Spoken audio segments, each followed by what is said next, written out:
السلام علیکم، کیسے ہیں آپ سب؟ میں امید کرتی ہوں آپ سب ٹھیک ہوں گے، خیریت سے ہوں گے۔ ناول پڑھ رہے تھے ہم غازی یہ تیرے پورے اسٹار بندے، اس کی رائٹر ہیں بسمہ اجاز۔ تو آج ہم اس کے ایپیسوڈ 28 کا آغاز کرتے ہیں اور آئی تھنک کہ لاسٹ ایپیسوڈ ہونے والی ہے۔ میں نے پہلے سے ہی طے شدہ چھوٹے لیول کی انفارمیشن انہیں دی جو درست ثابت ہوئی۔ ان لوگوں نے اپنے تئیں مجھے اپنے بس میں کر لیا تھا۔ تھوڑے دنوں بعد مجھے آرڈرز دیے گئے کہ ان کے پاس ایک اور پاکستانی جاسوس قید ہے، مجھے اس سے بھی انفارمیشن نکلوانی ہے۔ بدلے میں رہائی کا وعدہ کیا گیا۔ میں نے وعدہ کر لیا اور یوں مجھے اس جاسوس کی خفیہ سیل میں منتقل کر دیا گیا جسے میں وہاں سے نکالنے آیا تھا۔ وہ 30 سال کی عمر کا مضبوط تن و توش کا مالک ایک خوبصورت شخص تھا، لیکن ٹارچر اور قید نے اس کی آنکھوں کی جوت بجھا دی تھی۔ اس کا نام فیصل تھا۔ یہ بہت پرانا حربہ ہوتا ہے کہ آپ اپنے دشمن کے ساتھ کوئی ایسا شخص پلانٹ کریں جو ہمدردی کی آڑ میں اس کے ساتھ دوستی کر لے۔ میں نے فیصل کو بہت مشکل سے یقین دلایا کہ میں پاکستان سے اس کے لیے یہاں آیا ہوں۔ ایک لمحے میں نے اس کی آنکھوں میں چمک دیکھی اور چہرے پر خوشی دیکھی۔ وہ مجھ سے لپٹ گیا اور روندھے لہجے میں کہنے لگا، مجھے یقین تھا، پورا اور پکا یقین تھا کہ میرے بڑے مجھے نہیں بھولیں گے۔ میں جانتا تھا وہ مجھے یہاں سے نکال لیں گے۔ میں نے اسے تسلی دی اور کہا ہم بہت جلد یہاں سے نکل جائیں گے۔ راہ کے گدھے سمجھ رہے تھے کہ میں ان کے ساتھ مل کر اپنے ملک کے خلاف ثبوت انہیں فراہم کر رہا ہوں، اس لیے میں کبھی فیصل کے پاس ہوتا تو کبھی ان کے پاس حاضری لگا کر کچھ جھوٹی سچی خبریں دیتا کہ یہ اس پاکستانی جاسوس سے حاصل کی ہیں۔ وہ اپنے فیصلے پہ خوش تھے اور یوں مجھے آزادانہ فیصل کی سیل میں جانے کی اجازت دے دی گئی۔ تاہم ابھی بھی میں ان کی نگرانی میں تھا۔ کافی حد تک کام ہو چکا تھا، بس اب فیصل کو وہاں سے نکالنا تھا، کیونکہ وہاں کی سیکیورٹی بہت سخت تھی، جگہ جگہ گارڈز ڈیوٹی دیتے تھے۔ ایک دن آخر موقع مل ہی گیا۔ ان کا شاید کوئی مذہبی تہوار تھا۔ میں نے ڈپلیکیٹ چابی کا پہلے سے ہی انتظام کر رکھا تھا۔ میں کسی مناسب وقت کا انتظار کر رہا تھا جو مل گیا۔ ایک دوست کی مدد سے اسی رات فیصل کو بارڈر پار کروا دیا گیا اور میں فلائٹ پکڑ کے دبئی چلا گیا۔ جب تک انہیں ہوش آتا ہم ان کی پہنچ سے بہت دور جا چکے تھے۔ تقریباً 10 دن بعد پہلے ہی پاکستان آیا ہوں اور اب تمہارے سامنے بیٹھا ہوا ہوں۔ وہ کب سے چپ بیٹھی دم بخود اس کی داستان سن رہی تھی۔ وہ جو کہہ رہا تھا اسے سب کچھ سمجھ آ گیا تھا، مگر پھر بھی کچھ سوال تھے جو وہ پوچھنا چاہتی تھی۔ جیل میں رہتے ہوئے آپ نے چابی کیسے بنوا لی؟ مطلب کیا باہر کی دنیا سے کانٹیکٹ تھا؟ اس سلسلے میں اسی دوست نے بہت مدد کی۔ اس آفیسر کے ساتھ فیملی ریلیشنز تھے جس کے پاس چابی رہتی تھی، اس وجہ سے زیادہ مشکل نہ ہوئی۔ یہ بتائیں کہ راب بھی تو انٹیلیجنس ایجنسی ہے، پھر اس نے آپ کی معلومات کیوں نہیں کروائیں؟ کیا انہوں نے چیک نہیں کیا کہ آپ کس شناخت کے ساتھ اس ملک میں آئے ہیں، مطلب آئی ڈی اور پاسپورٹ وغیرہ؟ کیونکہ وہ گدھے ہیں، عزیز ہنستا ہوا بولا۔ میں نے جب خود ہی منہ سے اعتراف کر لیا تھا کہ میں پاک اسپائی ہوں تو وہ اسی میں خوش ہو گئے۔ زیادہ گہرائی میں جانچ پڑتال کی ہی نہیں، اگر کرتے تو بھی ان کو وہی ملتا جو میں دکھانا چاہتا تھا۔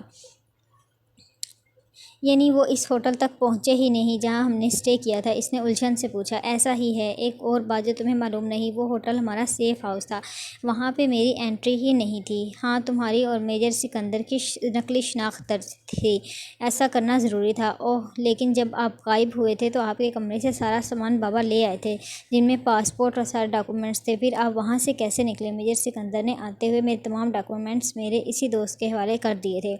وہ کچھ لمحے الجھن سے عزیز کو دیکھتی رہی۔ بابا نے ڈاکومنٹس دیے؟ کیا بابا کو بھی سب پتہ تھا؟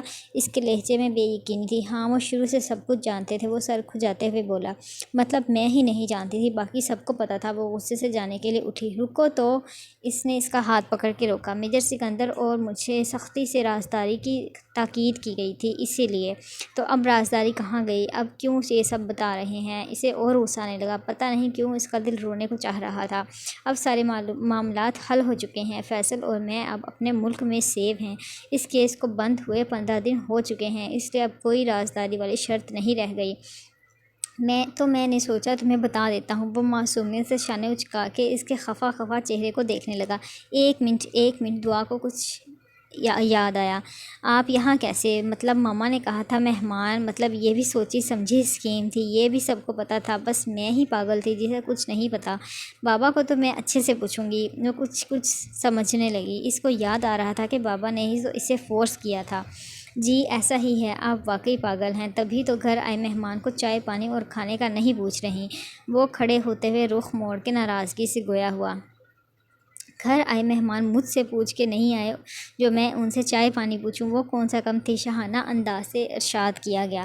کچھ لوگوں پہ بے نیازی کتنی سوٹ کرتی ہے۔ عزیز نے اس کی طرف دیکھ کر سوچا تھا، مادام ہم گھر آئے مہمان ضرور ہیں مگر بن بلائے نہیں۔ نہایت عزت سے آپ جناب کا رشتہ لے کر آئے ہیں، مگر آپ کے تیور دیکھ کر لگ رہا ہے آپ کو یہ مہمان پسند نہیں آئے، وہ معنی خیری سے کہنے لگا۔ خیر اب میں نے یہ بھی نہیں کہا، سامنے کھڑے مہمان کا تو میں کچھ نہیں کہہ سکتی، مگر ہاں اندر بیٹھے مہمان مجھے بہت اچھے لگے ہیں۔ اس کا اشارہ ڈرائنگ روم میں بیٹھے عزیز کے والدین اور چھوٹی بہن کی طرف تھا۔ آپ دونوں کی الف لیلا کی داستان ختم ہو گئی ہو تو اندر چلیے، بابا بلا رہے ہیں۔ آنیہ نے اچانک آ کے چھاپا مارا، پھر تنک کے بڑی بوڑھیوں کی طرح کمر پہ ہاتھ رکھ کے دونوں کو گھورنے لگی۔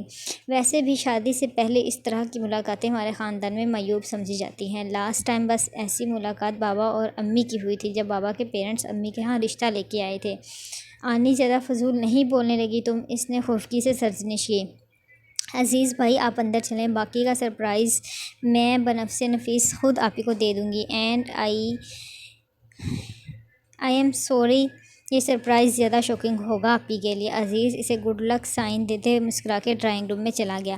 کیا مطلب ابھی بھی کوئی سرپرائز رہتا ہے؟ وہ جتنا حیران ہوتی کم تھا۔ جی بالکل، آپ میرے ساتھ کمرے میں چلیے۔ وہ اسے بازو سے پکڑ کر اندر لے گئی۔ بیڈ پہ ایک خوبصورت برائڈل ڈریس پڑا ہوا تھا۔ یہ کیا ہے آنیہ؟ اسے کچھ سمجھ نہیں آ رہا تھا۔ یہ میری بیٹی کا برتھ ڈے گفٹ ہے جو آپ سکندر کی طرف سے آیا تھا۔ وہ کمرے کی دہلیز پہ کھڑے سے مسکرا کے دیکھ رہے تھے۔ اس سے یاد آیا آج دسمبر کی 25 تاریخ تھی، اس کی سالگرہ کا دن جو بالکل فراموش کر چکی تھی۔ بابا یہ کیسا گفٹ ہے؟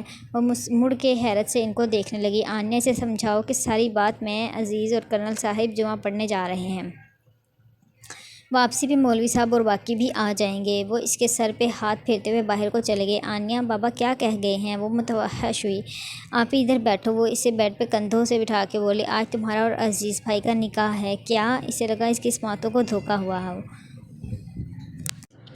ہاں تم نے ٹھیک سنا، بابا اور امی جانتے ہیں کہ تم عزیز بھائی کو پسند کرتی ہو، اسی لیے انہوں نے یہ فیصلہ کیا، لیکن میں نے تو کبھی امی سے نہیں کہا۔ اسے سن کے شرمندگی ہوئی تھی۔ ماں باپ سے کوئی بات چھپی رہتی ہے بھلا؟ ویسے بھی عزیز بھائی تو بہت پہلے تمہارے بارے میں بابا سے بات کر چکے تھے، اب تو بس نکاح کرنا ہے۔ اوہ میرے خدا، آج کا دن میرے لیے کیسے کیسے سرپرائز لے کے آیا ہے۔ وہ سر پکڑ کے بیٹھ گئی۔ اوف آپ ہی بجائے خوش ہونے کے تم حیران ہو رہی ہو، آنیہ بدمزگی سے بولی۔ مجھے شروع سے ساری بات بتاؤ پہلے۔ وہ اٹھ کے کھڑی ہو کے ٹہلنے لگی۔ یہ کہانی شروع ہوتی ہے آج سے تقریباً 15 دن پہلے، جب عزیز بھائی پاکستان واپس آئے۔ بات چیت ساری پہلے سے طے تھی۔ عزیز بھائی کے گھر والے منگنی وغیرہ کے چکر میں پڑے بغیر سیدھا نکاح کرنا چاہتے تھے۔ انہوں نے بابا سے ڈیٹ مانگی تو بابا نے 25 دسمبر یعنی آج کی تاریخ یعنی تمہاری ڈیٹ آف برتھ دے دی۔ وہ چاہتے تھے کہ میں چونکہ سالوں بعد اپنی بیٹی کو کوئی گفٹ دوں گا تو اس کی خوشیوں سے بڑھ کر کون سا گفٹ ہوگا، اسی لیے میں نے اور امی بابا نے تمہارے لیے نکاح کی ساری شاپنگ بھی کر لی ہے۔ دیکھو کتنا خوبصورت برائڈل ڈریس ہے، بابا کی اور میری چوائس ہے۔ آنیہ اب اسے شاپنگ کی ساری روادار سنا رہی تھی اور وہ یہی سوچے جا رہی تھی کہ اللہ واقعی کتنا کارساز ہے، کیسے کیسے بہانوں سے نواز دیتا ہے۔ اچھا چلیں جلدی سے تیار ہو جائیں، ابھی نمرا آ کے آپ کو تیار کر دیتی ہے۔ کب سے اس بیچاری کو میں نے کچن میں گھسایا ہوا ہے، میں ذرا مہمانوں کو دیکھ لوں۔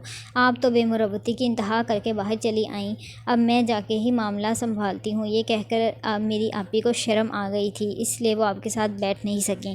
آنیہ کی بڑبڑاہٹ دور ہوتی جا رہی تھی اور وہ بے خود سی اس لائٹ گرے رنگ کی برائڈل پیروں تک آتی فراق کو دیکھنے لگی، جس پہ بہت خوبصورت کام ہوا تھا۔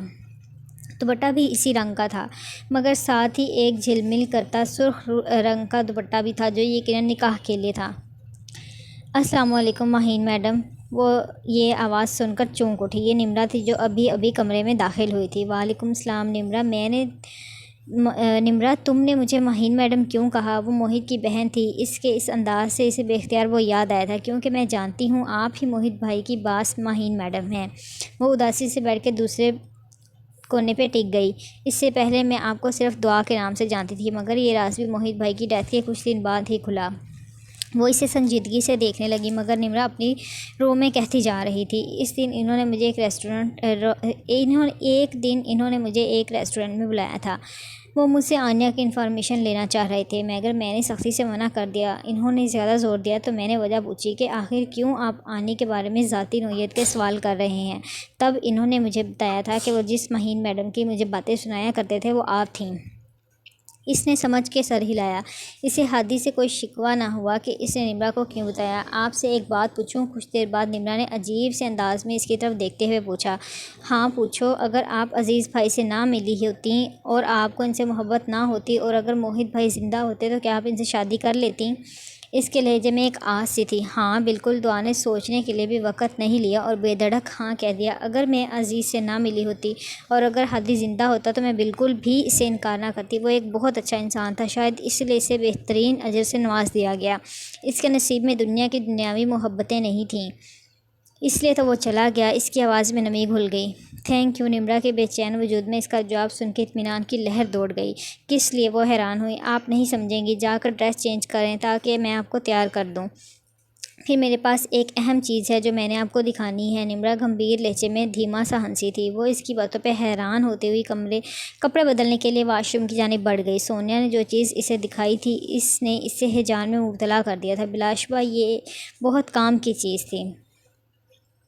وہ سوچ رہی تھی نکاح کے بعد سب کو آگاہ کرے گی۔ مرد حضرات جمعے کی نماز پڑھ کے آنے والے تھے۔ عین اسی وقت اس کے دوستوں نے انٹری دی۔ تم لوگ تو کہہ رہے تھے باز کے گھر کسی تقریب پہ جانا ہے سب کو۔ وہ حیرانی سے ان سب کو دیکھ رہی تھی۔ ہاں تو ہم اپنی باز کے گھر اس کی نکاح کی تقریب کے لیے ہی آئے ہیں، علی جی نے شرارت سے کہا تو وہ ہنس دی۔ یعنی ایک بار پھر اسے کچھ علم نہیں تھا اور باقی سب کو سب کچھ پتہ تھا۔ تھوڑی دیر بعد نکاح کی تقریب شروع ہو گئی۔ وہ لائٹ گرے کام والی پیروں تک آتی فراق کے ساتھ چوڑی پاجامہ زیب تن کیے ہوئے تھے۔ دوپٹہ ایک سائڈ پہ شال کی صورت لیا ہوا تھا جبکہ سرخ چیزی سے گھونگھٹ نکالا ہوا تھا۔ اس نے صرف ایک سائڈ پہ جھومر لگایا تھا اور ناک میں ہلکی سی نوز پن ڈالی تھی۔ جیولری کے نام پہ اسے اس سے زیادہ کچھ پسند نہ تھا۔ میک اپ بھی اس نے بہت ہلکا سا کروایا تھا۔ بیکول اس کے زیادہ ڈارک میک اپ میں اس کی معصومیت دب جائے گی، اور اس بات پہ نمرا اور سونیا دیر تک ہنستی رہی تھی۔ وہ عام حالات سے بہت مختلف اور پیاری لگ رہی تھی۔ وہ سب مہمانوں کے سامنے آ کر بہت عجیب سا محسوس کر رہی تھی، اگرچہ زیادہ مہمان اسی کی طرف سے تھے۔ عزیز کے گھر والے بہت اچھے تھے، خاص کر اسے عروہ سے مل کر بہت خوشی ہوئی تھی۔ وہ شوخ چنچل سی لڑکی بس بھابی بھابی کہتے نہیں تھک رہی تھی۔ آخر ایجاب و قبول کے مراحل طے ہوئے تو دعا سکندر سے دعا عزیز بن گئی۔ اس نے چپکے سے ایک نظر ساتھ بیٹھے عزیز پہ ڈالی۔ سفید شلوار قمیض میں اس کا چہرہ اندرونی خوشی سے دمک رہا تھا، بقول افراز 100 واٹ کے بلب کی روشنی کے برابر۔ نکاح کے فوراً بعد وہ کمرے میں چلی آئی۔ اس وقت اسے سب دوسری باتوں سے زیادہ اس بات کی فکر تھی جو وہ کرنے جا رہی تھی۔ 5 منٹ بعد ہی سب آئی بی والے اس کے کمرے میں موجود تھے۔ حیرت ہے، ہمیں بلانے کی بجائے آپ کو اپنے نئے نویلے شوہر کو بلانا چاہیے تھا، حسن نے شگوفہ چھوڑا۔ صحیح بات ہے، ویسے کہیں غلطی سے تو نہیں ہمیں بلا لیا؟ علی جی نے بھی بظاہر سنجیدگی سے پوچھا۔ تم سب اپنی چونچیں بند کر کے بیٹھو اور میری بات غور سے سنو۔ وہ بیڈ پہ آلتی پالتی مار کے بیٹھ گئی اور سب کو سیریس ہونے کا کہا۔ ہم جس کیس پہ کام کر رہے ہیں اس میں ابھی تک ہمیں اس شخص کا پتہ نہیں چل سکا جو لیڈر آف دی گینگ ہے، جو اسمگلنگ کا بے تاج بادشاہ ہے، اور ہم لوگ اس کے نام تک سے واقف نہیں۔ ایسا ہی ہے نا؟ اس نے تائید چاہی۔ ہاں ایسا ہی ہے۔ وہ شخص کون ہے؟ اس کا کیا نام ہے؟ ہمیں کچھ نہیں پتہ، عمر نے کہا۔ لیکن اب ایسا نہیں ہے کیونکہ مجھے پتہ چل چکا ہے کہ وہ کون ہے۔ اس نے بیٹھ کے فوم کے نیچے سے ایک لفافہ نکالا۔ مجھے ہادی کی بہن نمرا نے دیا ہے، اس نے سب کی طرف دیکھتے ہوئے بتایا۔ تقریباً 1 ماہ پہلے اسے یہ فولڈر ہادی کی ایک دوست نے دیا تھا جس نے اپنا نام سحر بتایا تھا۔ اس نے کہا تھا اس میں لفافے میں اس شخص کی تفصیلات ہیں جس کے بارے میں ہادی نے معلومات کروانے کو کہا تھا۔ سحر کو 2 ماہ لگے تھے مگر آخرکار اس نے کچھ نہ کچھ پتہ چلا ہی لیا۔ ہادی تو تھا نہیں، اس لیے اس نے یہ نمرا کے حوالے کر کے کہا تھا کہ یہ ہادی کے ڈپارٹمنٹ کے کسی افسر کو دے دینا، مگر وہ بچی بھول گئی۔ آج کی تقریب کے لیے جب اس نے اپنی الماری کو کھنگالی تو اسے یہ لفافہ نظر آیا جسے وہ رکھ کے بھول چکی تھی۔ اس نے ابھی نکاح سے کچھ دیر پہلے ہی یہ میرے حوالے کیا ہے۔ اس میں ایسی کیا خاص بات ہے؟ مہین میڈم ملیحہ نے الجھن سے پوچھا۔ سب کو ہی حیرانی ہو رہی تھی کہ ایسی بھی کیا بات ہے جو وہ مہمانوں اور اپنے نکاح کی رسموں کو چھوڑ کے اس فولڈر کی باتیں کیے جا رہی ہے۔ سب دھیان سے سننا۔ خاص بات یہ ہے کہ جس اسمگلنگ گینگ کے لیڈر کو ہم تلاش کر رہے تھے وہ شخص دراصل یہ ہے۔ اس نے ایک تصویر عریج کی طرف بڑھائی۔ اس کا نام ولی محمد ہے، یہ ایک پرائیویٹ کالج میں انگلش پڑھاتا ہے، یعنی ذہین اور پڑھا لکھا آدمی ہے، اس لیے اب تک بچا ہوا ہے۔ یہ نمرا اور آنیہ کا پروفیسر ہے۔ ہادی نے کسی وجہ سے اس کی معلومات حاصل کرنے کے لیے سحر کو ہائر کیا تو 2 ماہ میں ہی اس نے کام کی تمام باتیں دریافت کر لیں۔ اس ولی نام شخص کا موجودہ ایڈریس اور فون نمبر تک اس فولڈر میں درج ہے، اب ہمیں بس اس تک پہنچنا ہے، ایک اور جرم کا خاتمہ ہو جائے گا، اس نے جوش سے کہا تو انہوں نے بھی انشاءاللہ کہا۔ دروازے پر دستک دے کر آنیہ اندر داخل ہوئی۔ آپ ہی عزیز بھائی کسی سے ملوانا چاہتے ہیں آپ کو، آپ فری ہو گئیں؟ ہاں ٹھیک ہے، 2 منٹ بعد بھیج دو، اس نے کہہ کر اسے بھی جانے کا اشارہ کیا۔ چلو تم سب بھی اٹھو اور کھانا کھا کے سیدھے اس بندے کی تلاش میں نکلو، یہ بچنے نہ پائے۔ اس نے ان سب کو چلتا کیا، آئینے میں اپنا جھومر درست کرنے لگی۔ اس کا خیال تھا کوئی رشتے کی چاچی یا مامی ہوگی جو ملنا چاہ رہی ہوگی۔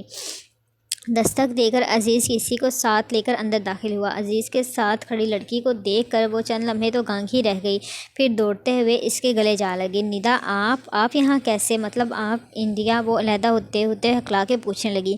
دعا تمہیں میں نے بتایا تھا نا کہ وہاں ایک دوست نے قدم قدم پہ میرا ساتھ دیا، کوئی اور نہیں بلکہ ندا تھی۔ عزیز نے ایک اور انکشاف کیا۔ مطلب کیا ہوا اس بات کا؟ اس نے پوچھا۔ نہیں مگر آنکھوں سے یہی سوال عیاں تھا۔ میں بتاتی ہوں، ندا نے عزیز کو بولنے سے منع کیا۔ دعا میں انڈیا کی ہی رہنے والی ہوں، ایجنٹ فیصل سے تمہاری والد اور عزیز مل چکے ہوں گے۔ میں ایجنٹ فیصل کی وائف ہوں، میرا تعلق امرتسر سے ہے۔ ہمارے کچھ رشتہ دار قیام پاکستان کے وقت ہجرت کر کے یہاں آ گئے تھے، مگر ہم بدقسمتی سے وہیں رہ گئے۔ مجھے شروع سے ہی اپنے ملک سے نفرت رہی ہے، باوجود اس کے میں وہاں پیدا ہوئی اور پلی بڑھی، مجھے انڈیا سے کوئی لگاؤ نہیں۔ قصہ مختصر یہ کہ اتفاق سے میری ملاقات ایجنٹ فیصل سے ہو گئی اور ہماری شادی ہو گئی، اور میں نے بھی آہستہ آہستہ اپنے ہسبینڈ کی مدد کرنا شروع کر دی۔ البتہ یہ شادی ہم نے خفیہ کی تھی اور سوائے میرے امی اور ابو کے کسی کے علم میں یہ بات نہیں تھی۔ پھر بدقسمتی سے فیصل پکڑا گیا اور اس کی مدد اور کچھ مشنز کی وجہ سے آپ تینوں وہاں آئے۔ آگے کی کہانی تم اچھے سے جانتی ہو کہ کیا ہوا۔ وہ ساری بات سن کے داد دیے بغیر نہ رہ سکے۔ ندا آپ تو مجھ سے بھی اچھی ایکٹنگ کر لیتی ہیں، سب کچھ پتہ ہونے کے باوجود گیتی، امن سر اور وشنور صاحب کہہ کر بلانا، واو امیزنگ۔ وہ ایک بار پھر اس کے گلے لگ گئی۔ کیا آپ ہمیشہ کے لیے پاکستان آ چکی ہیں؟ اس نے اشتیاق سے پوچھا۔ ابھی تک تو ایسا ہی لگتا ہے، آگے جو قسمت کو منظور، ندا نے مبہم سا جواب دیا۔ عزیز اس سارے وقت میں خاموش کھڑا تھا۔ اچھا میں چلتی ہوں، بس تمہیں نکاح کی مبارکباد دینے آئی تھی۔ میں اور فیصل اسپیشلی لاہور سے آئے ہیں اور ہمیں واپس بھی نکلنا ہے۔ وہ میجر سکندر اور عزیز سے ملنا اور شکریہ کہنا چاہتا تھا، اور میں بھی تمہیں دیکھنا چاہتی تھی، لیکن اب ہمیں جانا ہوگا، پھر شاید کبھی ملیں، تب تک کے لیے خدا حافظ۔ وہ اسے گلے سے لگاتے ہوئے گال چوم کر چلی گئی۔ میڈم کیا آپ بتانا پسند کریں گی ابھی تھوڑی دیر پہلے کیا خفیہ اجلاس ہو رہا تھا یہاں؟ عزیز نے ندا کے جانے کے بعد اسے گہری نظروں سے خود میں سموتے ہوئے بات کرنے کا بہانہ ڈھونڈا۔ اصل میں ہمارے پاس ایک خطرناک کیس ہے۔ کہتے کہتے وہ یکدم رکی، پھر بے نیازی سے شانے جھٹک کے کہنے لگی، لیکن اس کی تفصیلات میں کیوں بتاؤں؟ آخر ہمارے ادارے کی بھی کوئی پرائیویسی ہے، مگر میں وعدہ کرتی ہوں جب یہ کیس ختم ہو جائے گا تب میں آپ کو ضرور بتاؤں گی۔ اس نے بھی حساب برابر کیا۔ مجھے اتنا پتہ ہے کہ جس کے پیچھے مس ماہین نامی ایجنٹ لگ جائے وہ زیادہ عرصہ تک نہیں بچ سکتا۔ یہ تعریف تھی؟ اس نے ابرو اچکائے۔ نہیں بالکل بھی نہیں، ایک عام سی بات تھی۔ عزیز جا کر بیڈ پہ بیٹھتے ہوئے بولا۔ وہ کچھ منٹ تک چپ رہی، گویا ناراض ہو۔